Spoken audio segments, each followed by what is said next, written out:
Hello, everyone, and welcome to another very special episode of the Property Trio. I suppose I say that about every episode, but I do mean it each time. Yeah, they're all special. We don't I don't think you special always episodes. call them special, so Don't I? Exciting, amazing. Welcome to a ruddy, ordinary episode of the Property Trio. Now, this one should be a good one because this is where Dave really hits his straps. We get to see him sort of flex his mental muscles all in and around property planning. Now, we talk That's about not what you said before. You're like, oh my God, there's a lot of sheets here. a lot of information here. I said this is going to be boring. I wish we could do something fun. Oh, now who's derailing the show, right? Sorry. I'm the sensible one. Like now I'm the Peter Kalisos, Yeah. which is, the father figure going, come on now, kids. Like we're grown up now. Yeah. Just let me hit my straps, will you? What Shout does out that to even Pete too. mean? Hit your straps. I wonder where that's from. You get going, you know? Yeah. Yeah. You start to thrive. Like on a horse. Yeah. Yeah. Honestly. Okay. Welcome to today's podcast. I'll read your script now.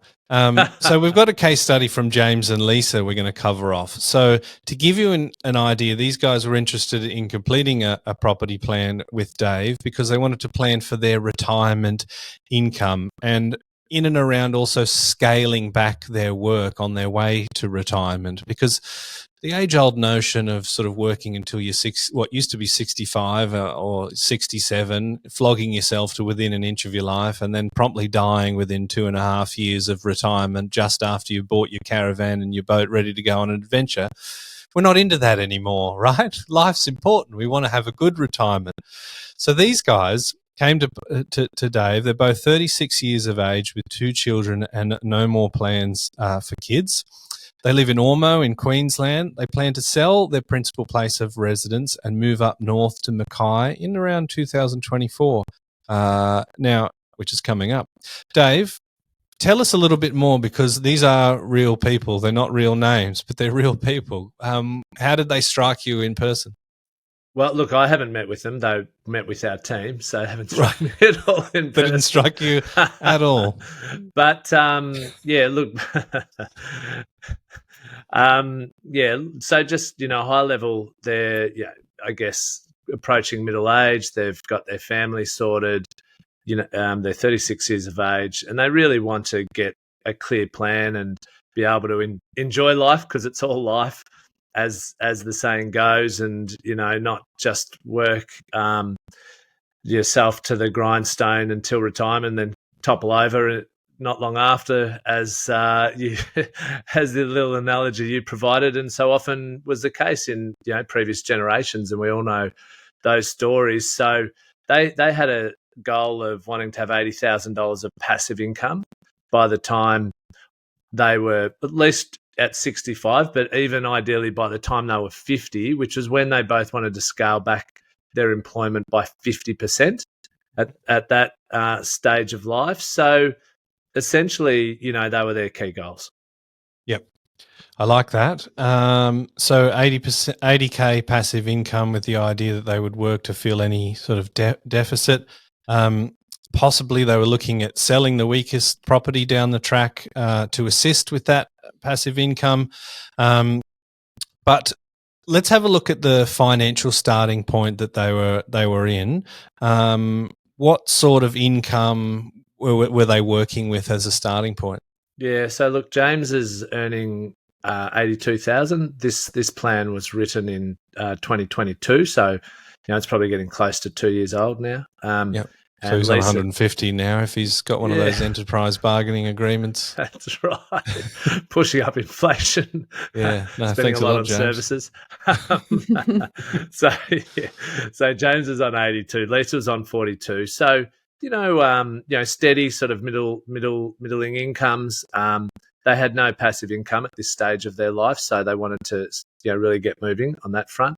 Their living expenses were $4,700 per month, or $56,000 a year, so reasonable for with 2 kids. Total savings of $90,000. They've got about $175,000 in super. No other investments at all. So they really hadn't invested. But what they had done is, they'd bought a home in 2017. It had grown in value to be now worth $990,000. And they only had $242,000 owing on it. So they've got a fair bit of equity in that home. And that's pretty incredible. Like that, I would have, I'd go back in time and buy that in Ormo every day of the week. Yeah. Look, it's actually had a reasonable return on it in terms of capital growth, the Ormo property. And we always try and look back to the earliest purchase date that we can find. And it was first sold for $193,000 we could find in 2007. So that's had a capital growth rate of above 11%. Now, we don't know exactly how much money has been spent on the renovations, but it's still been pretty strong capital growth. And they've been fortunate enough to have a 14% run of capital growth over the first 5 years. So that's really helped get them into that equity position they're in. Yeah, love that. Now, Cate, I'd love to hear from you in terms of that sort of level of income and those sorts of goals. Is that something that typically people will come to you to talk about? Like we've talked about before, often people don't have any particular plan, but can you comment on whether you see that and whether that income is something that you kind of see at that point in their lives that gives them a lot of options to achieve those goals? Yes, I get a lot of people saying I'd love to semi-retire or have flexibility and not have to work at this pace. And it's not unusual for them to name number 50 as the age that they'd like to try and retire. Sometimes I meet people that name it at 45 or 40, and clearly these guys have some work in front of them to get to that position. But what I will say is $80,000 a year doesn't sound unreasonable to me. They're not suggesting that they want to fly first class and have 3 overseas holidays a year. They just don't want to have to work as hard, and they've got 2 kids. I'll make a special note about where they live and where they want to live. It will be more affordable in this area than it will be in the major capitals, particularly Melbourne and Sydney. You've just to start with, you've got the cost of goods and services is lower because rents are lower and incomes are lower, and all of these things can adjust. So when you're in a regional area or even more of a rural area, you'll find that some expenses might be a little higher. You've obviously got freight costs to take into account, but I think that they could really enjoy themselves on $80K a year. Another point that I'll make is when people do have a firm plan and they talk about it at an early enough stage, they often find that they overshoot the runway. So these guys might work really hard and make hay while the sun shines, and find that in adjusted dollars, but in today's dollars, they're getting something close to 100 or 120 or maybe even 150. So the earlier you get started on your goals, the more likely you are to exceed them. Well, that would be a very happy accident, wouldn't it? Yeah. So they're talking 24% LVR on this principal place of residence, which is awesome. Now they are selling that property at the moment, or when this time was written. They do have a plan to head up north, which sort of reminds me of people retiring in Bali, right? You might be on a modest sort of income here, but you move to Bali and suddenly you're the lord of an estate. It's a good technique. Dave, talk to us about where their sort of next strategy was in and around their next property. Yeah, so look, a few things. So first of all, one of the first things we always do, which our long-time listeners will know, is get people to set their money goals, because ultimately what we call their money goals, that drives your next purchase price. And that really is how much in surplus cash flow do you want after you purchase your next property and each and every property, and how much do you want as a buffer in the bank in savings. And really working backwards and triangulating from there should drive your purchase price, and not what a bank's serviceability calculator tells you you can borrow. But there's really actually nothing out there that allows you to model this. And so we've built our own stuff to model this. And so their goals were cash flow of $1,000 per month. They were happy to go down to $1,000 per month from $2,300 of savings to get more money into the property market, and they're comfortable to have a buffer of savings dropping down to $30,000. So that sort of sets the framework of what's the right purchase price for them. In terms of a risk profile, they wanted to be aggressive, so they named themselves as a number 4. Now, what's aggressive to one person may not be aggressive to another person, but they're probably somewhat conservative people, and so they, wanted to actually really push hard to try and hit these goals, and so they marked themselves down as a 4, even though they don't see themselves as I guess, naturally aggressive investors, if that makes sense.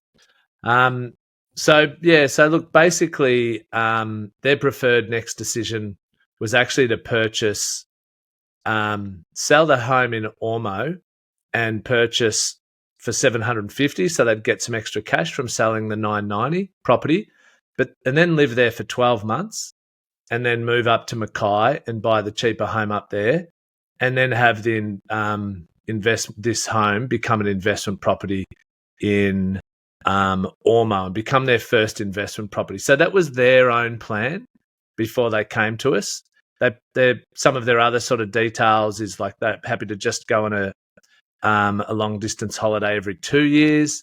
So that's some discipline that not everyone would have, and spend $5,000 on that. They'd just purchased a new car prior to coming to us. They have 2 cars. So built into their modelling was just buying a car every 10 years at $35,000 in today's dollars. And so these are the sort of details that make a big difference inside of a plan that, you need to get right. You need to map out and understand, because there's no point kidding yourself that, you're not going to go on holidays ever, or, you're never going to upgrade a car. You've actually got to factor what you actually spend on these things into your property plan. Yeah, and if you're not honest, you're just kind of cheating yourself, right? Because how do you plan against these it's a bit like when the doctor sort of says, do you drink? Oh, a little bit. Like, how many standards a week? Well, okay, that was reality minus the looking reasonable buffer, and then there's that sort of tax that the doctor I know is going to put on top of it. Let's say 7. And nobody actually knows what the true value is. No. Yeah, and exactly. And from the flip side, you can have advisors and planners who take the lazy option when it comes to modelling these things and working out the proper numbers. And they don't ask these questions, and they don't put this information into the modelling. So, and that's probably the area where things are, shall we say, exaggerated often for modelling out what people can achieve versus, being realistic and even slightly conservative. Yeah. Look, I think what's really powerful and really transparent here is how much cash flow they're willing to apportion to this property or to this property portfolio. And when a client gives you that number, you can really work with it. And risk profile aside, it's a genuine goal, and it's manageable, and you can monitor it. I think that they've done really well just putting it all out there. And I'm with you. Risk profiles are very hard to interpret because one person's number 4 is quite different to another person's number 4. And reading your notes here, Dave, it's fair to say that James sounds a little more driven and aggressive towards this. Lisa is clearly on board but wants to ensure there's a family home and they're happy. And often you'll have one partner saying, I'm willing to do all of this stuff as long as this thing is working for me. Yeah, it's not. We've talked about it before, haven't we? It's not an unusual dynamic where one of the partners, it often is the mum. More often, is preferring to sort of have the family home, the nest for the kids, and have that really sorted and put those roots in the ground and have that stability. And, one is really quite driven to be able to set up for retirement. And so there's that dynamic playing out as well. I identify as James, driven. And then someone will say happiness. I'm like, oh, happiness. I hadn't thought about being happy. It's more about the goals. Yep. Yeah. Yeah, I can identify with that one too, but I'm sort of transitioned actually, I think a fair bit to the happiness place. It's great. In the last 5 years or so, I'd say. Yeah. I was a number 1, just risk, bang, we've done it. But You need someone to be a handbrake. That's what Ian calls himself. Right. Okay, Dave. When we get to the modelling and the outcomes, there was a few questions that Lisa and James wanted answered. Can you give us some insight as to where their head is at and what was important to them?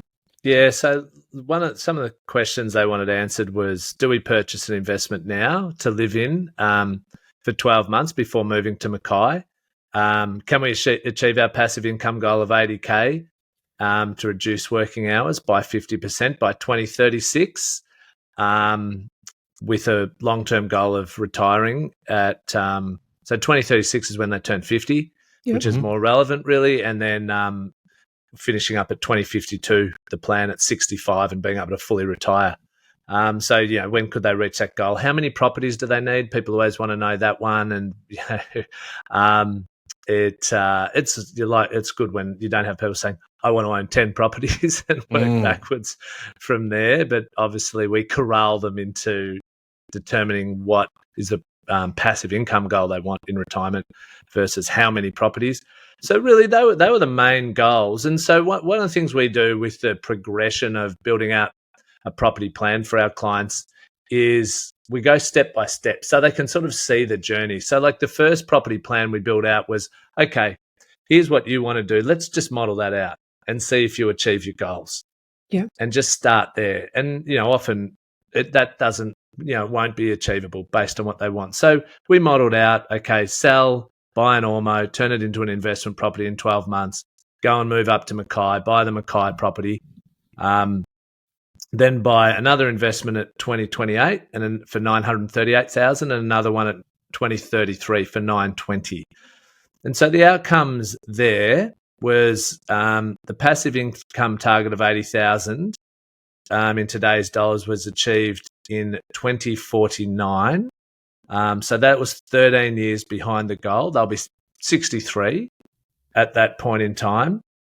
And so basically, they would be only have about 204,000 of debt at that point. If all their money was going into offset, they'd have, plenty of cash in offset. So they'd hit their passive income goal at 63. So that's not too bad, but we haven't done in that scenario them scaling back their employment at all to start with. And obviously we haven't changed their strategy at all. So we did that for the second scenario. Good. Okay. So scenario one, if they hadn't spoken to you and your team, they were sort of on the right track. They would get in and around close to what they were trying to do, but quite a distance from their ideal, right? And especially scaling back the work, and it's taking an extra decade. So I think chapeau to them. They've got their heads screwed on, but I think a bit like certain people, they understand the value of paying for expertise as an investment in the future. And these people are obviously clever enough to do that. And you were able to hit your straps, as I regret saying earlier, because you guys just couldn't seem to handle that. We want to find the origin of that saying. Yeah. I know what it means. But you came up with a few different scenarios. So perhaps we can run through those, Dave, and then we can hear from Cate to weigh in sort of where her head's at with strategy. Yeah. So look, scenario 2, what we decided to do was say to them, look, do we really need to downsize in Ormo and you're only going to live there for 12 months and then buy in Mackay after that? How about we just wait until you move to Mackay, you stay living in the house you're in, don't have that extra buying and selling costs, and then also with your first investment property, we're able to pick the best property for you and location in the country, and that's a big one. We're not just limited to Ormo for that first investment property. So that was a big piece of that plan. And what that allowed us to do was because moving and buying the property in Mackay, it meant the first investment property was we're able to spend a lot more on it. And that was a critical function. So we're able to purchase the first investment property. We're able to pay $925,000, and then get a lot more in for the second one at $1,020,000. So getting more money invested earlier in superior locations with a superior capital growth return. And so what that did was that actually improved their financial outcomes. So they were still 12 years behind their goal, but their final passive income at 65 was $117,000. So it was a lot higher, and the debt was almost fully paid off. It was down to only sort of 77,000, which in today's dollars is like, I mean, it's not much anyway when you have a portfolio of like a multi-million-dollar portfolio by that stage. So there were a few decisions that really improved their position after scenario 2. Love that. Yeah. So referring back to those scenarios, it was, do we purchase the investment now or live in it and live in it for 12 months before moving, or is it a better option to stay in that property? What I was going to chime in with was something you already shared, is that when you're trying to, and Kate's talked about this a lot, when you're trying to dual purpose a property, you're making a compromise somewhere, somehow on growth or whatever it might be. But when you have a distinct purpose for something, let's say it's just investment, we're looking at the investment metrics, then it doesn't have to be something that you want to live in. And the best investment property for you at any particular point in time might be in an area that you don't want to live, or it might be a type of dwelling that doesn't suit you and your family and your lifestyle and that sort of thing. So when you try and kill two birds with one stone, you can kind of pervert things and limit your upside potential. Am I putting words in your mouth, Cate? No, that's exactly right.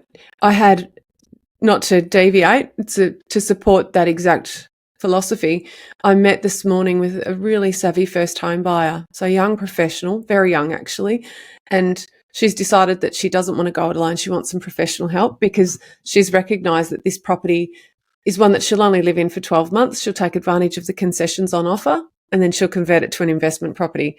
And I thought, oh yeah, here we go. She'll then tell me all the places she needs to live and the things that she wants around her. And it might be a really difficult assignment where, you know, the shades of grey are impacting its investment viability. And she said to me, no, wherever you tell me to live, I'll suck it up for 12 months. And if I really hate it, I'll move on day one of the 13th month. But I really want this to work. So when that's the mindset that you've got and you're approaching this goal, it can work really well. It's very difficult to retrofit something that someone feels passionately and emotionally about that isn't necessarily the best investment outcome for them. I like that. That's a very rare kind of level of sacrifice that someone's prepared to make. And we call it sacrifice. I mean, it's a first world version of sacrifice, That's right? But it's still uncommon, I think, today. Like people are like, no, I want to live where I want to live and the investment will come second. But over the course of this young professional's life, the decision that she makes at this point in time is going to have a huge impact potentially in 30 years, right? Yeah, well, we only need to get a slight differential in capital growth performance for an asset, especially a first asset when you're young. I mean, this person's in her 20s. And if you're looking at something that could be delivering you 4% or 5% or 6%, each of those scenarios plays out very differently over a 30-year period. Yeah. And the other thing too that we've talked about a number of times is if you get 950,000 in from day one instead of 700,000, even if they both return the same amount, over the long term, that's going to be $1 million plus of extra wealth when you retire, just because you got more money into the market at the start, even if you get the same return. And that's actually a common one that we end up, I guess, putting in place with our clients who are first-time buyers. Yeah. So often if they went for the home, let's say they can only purchase for 700, but if they sucked it up, as you just said, Mike, and bought the investment property that will become a home down the track, they potentially can get an extra 200, 250,000 extra into the market. They can get a better asset.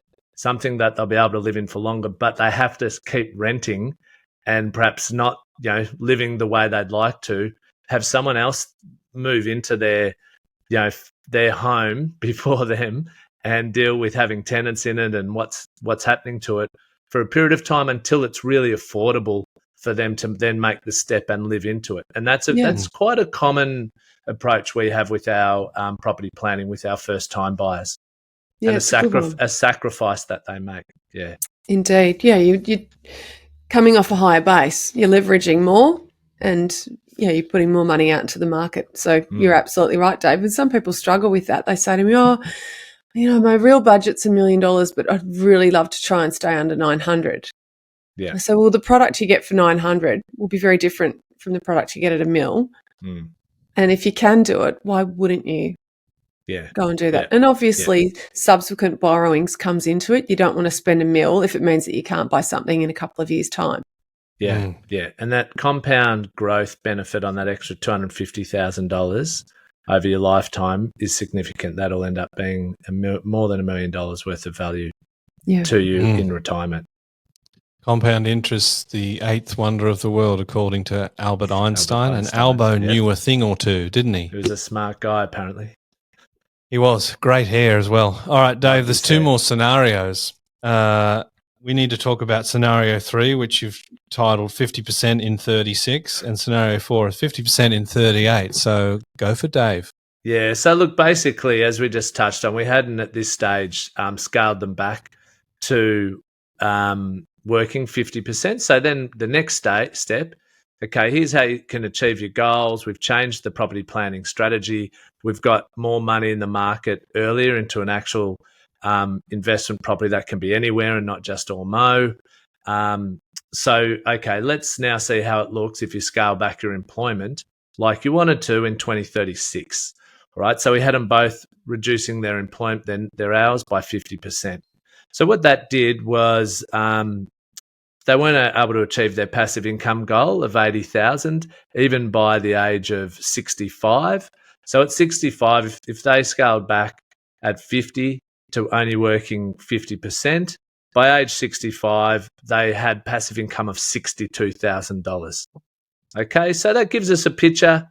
You're nearly there, but you're not quite there if you scale back at age 50. Also, you're still going to have probably another $1 million of debt across those 3 investment properties. So there's probably some decisions to be made there about potentially selling one of them, etc. So that was basically the picture. So then you go, okay, progression number 4. And remember, in the platform, we can have multiple property plans side by side. So they're able to keep a visual of each of these, and it really helps with the education journey of your clients if you approach it this way. So what we did, or what the team did, is they pushed it out, scaling back to 50% in 2038. Long story short, that allowed us to see that actually if they just waited about 3 more years, in the end, about 2039, they could go back to, so at age 53, they started working at 50% instead of 36.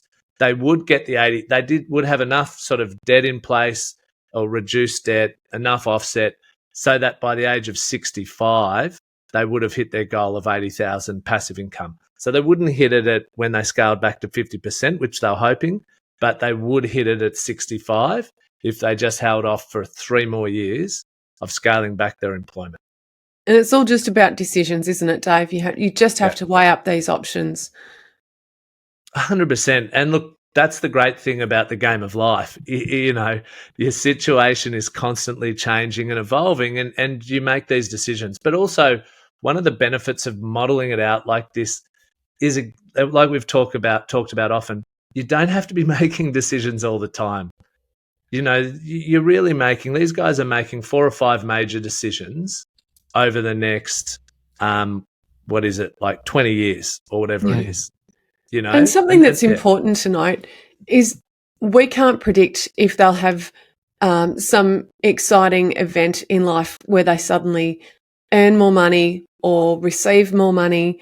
They could have a changing career. They could have a job opportunity. They could have, a business sale. They could win lotto. throwing that one in as just an example that random things can happen. But inheritance. But it's often work. It's work opportunity and things that we haven't seen on the horizon that can change our wealth position and bring these timelines forward. It's very rare that you have a scenario like this and you model it out, and then the trajectory that you map conservatively for pay increases goes the other way. It's usually that they get more than they're expecting.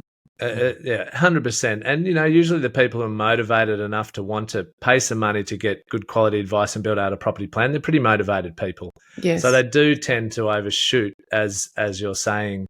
And we are quite conservative with our modelling. I mean, we cap the gross returns of capital growth plus yield at around 8.25%. Yeah. There are other companies who shan't be named, but they'll provide gross returns of 12, 13, 11 or more.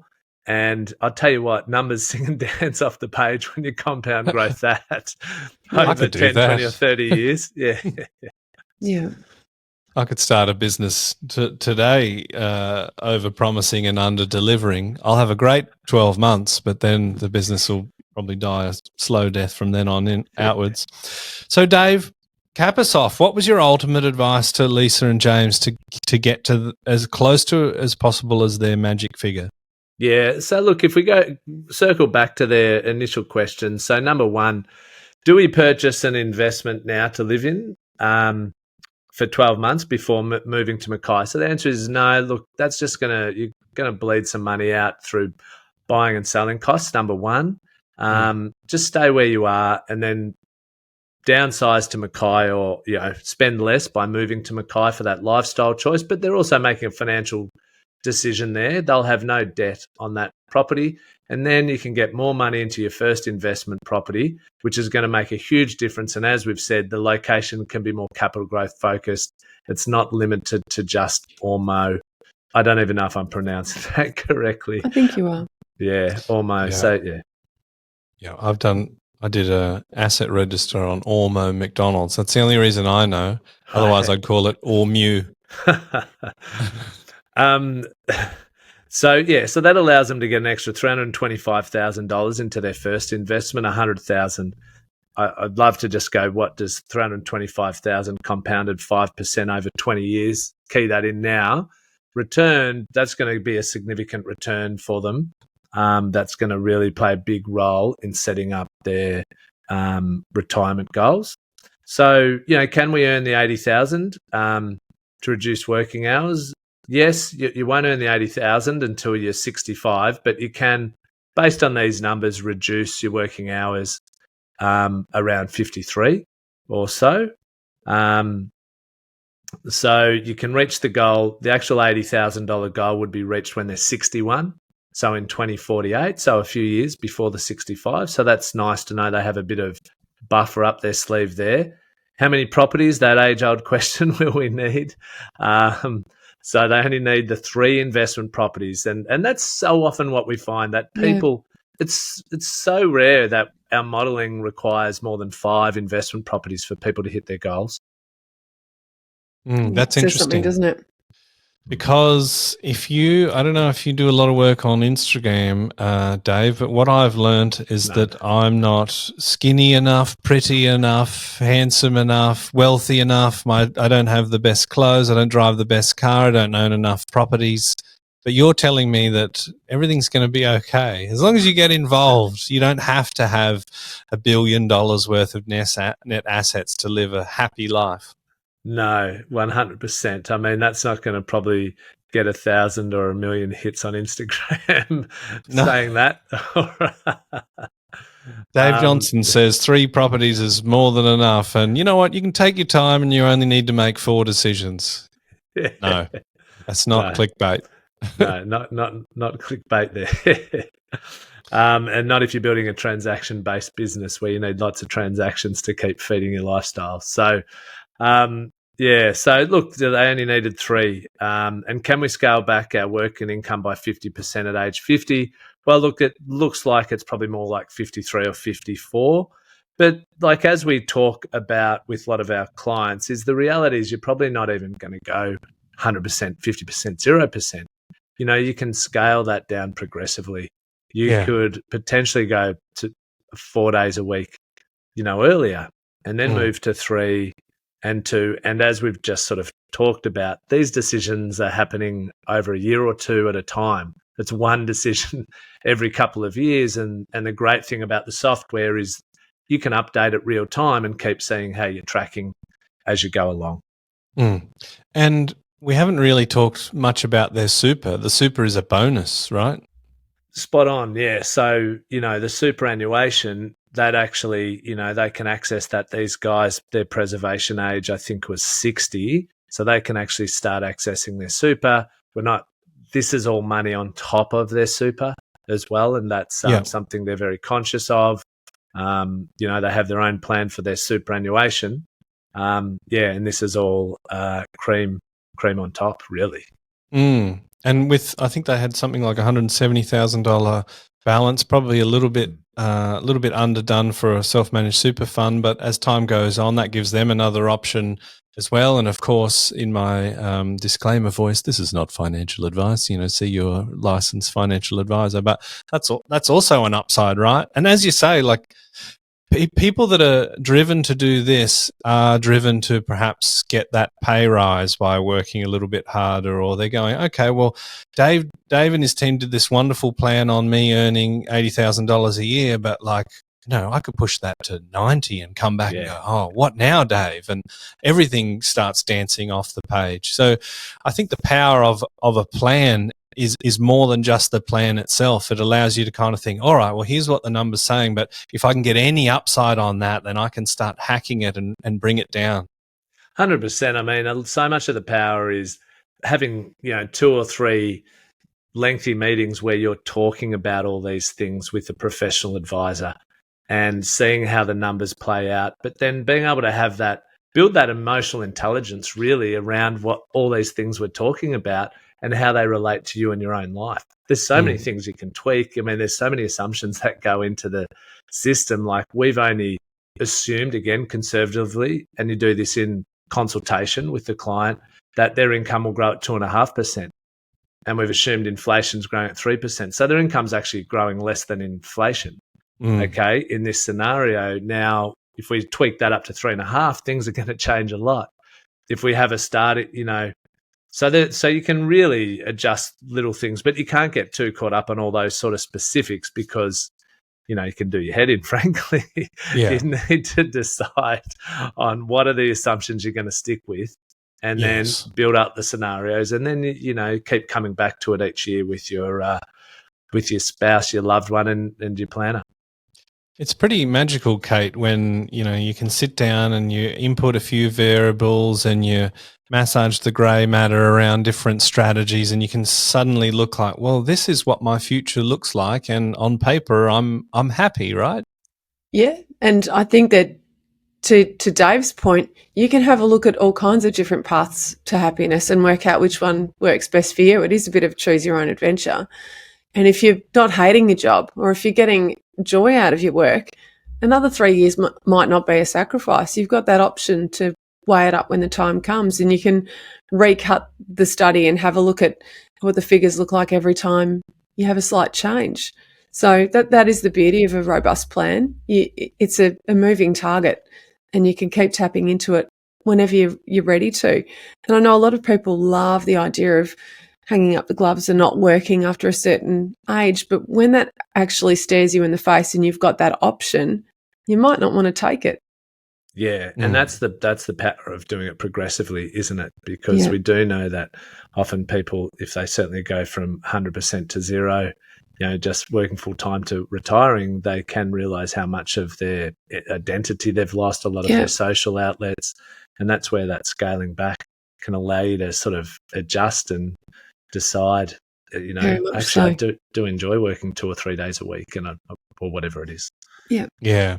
Or you've just become so institutionalized, you're like a prisoner walking out seeing the sky for the first time. You don't really know what to do. So you run back in after doing another crime. Yeah. Or your partner says, for God's sake, go back to work. Yeah. Get out of Yeah. my space. What I are love you, doing but in I the don't house? like you. Oh, it's cool with seeing you on Saturdays and Sundays. Yeah, I it know a friend's happens. wife said that to him. He was working at home. Said, "You're working at home too much. I'm seeing you too often. Can you just go back into the office a little Yeah. bit more often?" Oh, Ian Yeah. said to me, if you think about winding down, you make sure you got some good hobbies and outlets because I don't want you getting under my feet. I'm like, well, there goes lunch outside with my beloved every second day. That's not what he's got in mind. He thinks absence makes the heart grow fonder, He does and I indeed. think he's probably hit on a formula. And I think we've hit on a pretty good overarching formula before we go into the gold nuggets, which Jamie has said that I haven't been introducing properly. So, I hope he's listening. I'm going to nail this one. Jamie.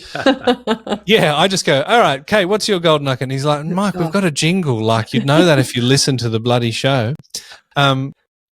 This, I think, the overarching theme is that financial modeling and setting a plan is such a powerful thing to do, right? Not only from a couple's point of view, because suddenly you're now pulling in the same direction and all the decisions are kind of aligned to a common agreed upon goal, but also you're kind of looking, all right, is this a fantasy or is this something we can do? Can we breeze in or do we need to make sacrifices? Where are the upsides where we can actually improve on this plan or get to that figure earlier by increasing our salary or spending less money on holidays. So I think it's pretty powerful for anyone that wants to achieve something in property and in their future finances to go down that route. Gosh, it was so close. Road. Yeah. All right. So now it's time for our gold nuggets. Now it's time for us to go mining for our gold nugget property tip of the day. Retirement's a big thing. I mean, we don't think about it so much when we're young, and then we start thinking about how much we don't want to work when we're getting into, the first 10 years of our work, and then kids come along and we want to spend more time with them. I'm generalizing here, but the important thing is that retirement, as you alluded to, Mike, it's not what it used to be. You don't retire and just stop dead in your tracks and buy the camper van and do the cruise and then die.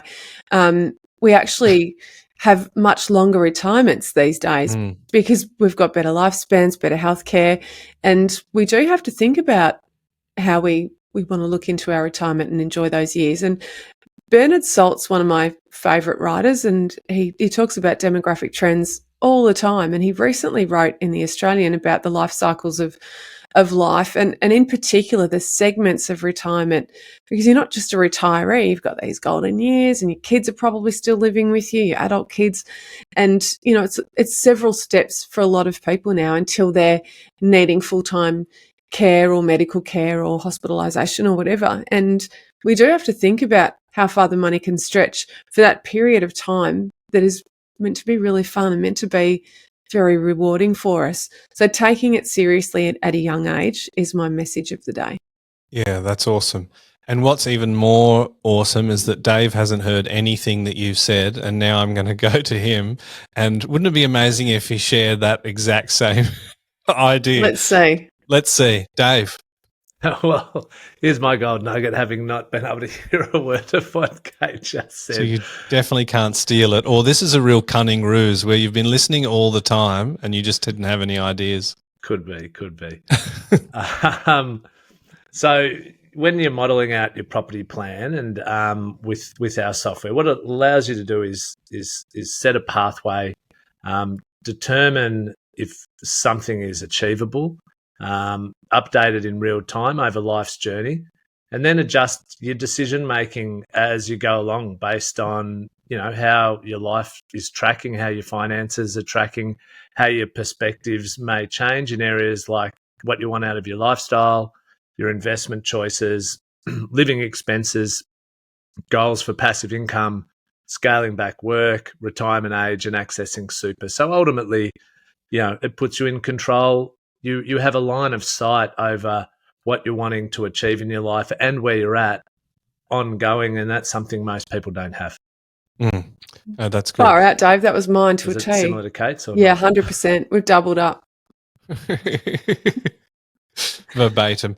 No, some some great points, Dave, and of course the power of modelling is amazing. And Kate's right. You know, we're living longer, right? I mean, there's a whole cottage industry of life extension and all sorts of things that you can do. I watched a documentary recently with Chris Hemsworth, and they were fasting, and then they were doing cold therapy and heat therapy. And gosh, if people are that aggressive to it, we're probably going to live to 150. Anyway. No doubt. Yeah, look, I'm listening to a great book at the moment by one of those guys. I can't remember his name, but Dr. Peter Attia, Outlive the Science. He was and on Art the of documentary. Longevity. Yeah, it wouldn't surprise me. He's one of the leaders in it. Yeah, a longevity expert. Yeah. Yes, they did a 4-day Super fast with him. Guy. Yeah, he's pretty cool. Anyway, check that out. I think it's on. You got to have the Disney app, and it's a Discovery documentary called Limitless with Chris Hemsworth. You'll recognize him. Documentary, is it? Right. He looks a bit like me if you've drunk an extreme amount at Christmas. All right. Well, that was another awesome episode. We promised it would be a very special one, and I think we've delivered on that. So thank you very much to my two co-hosts, and we'll see you again next week. See you next week, guys. Next week.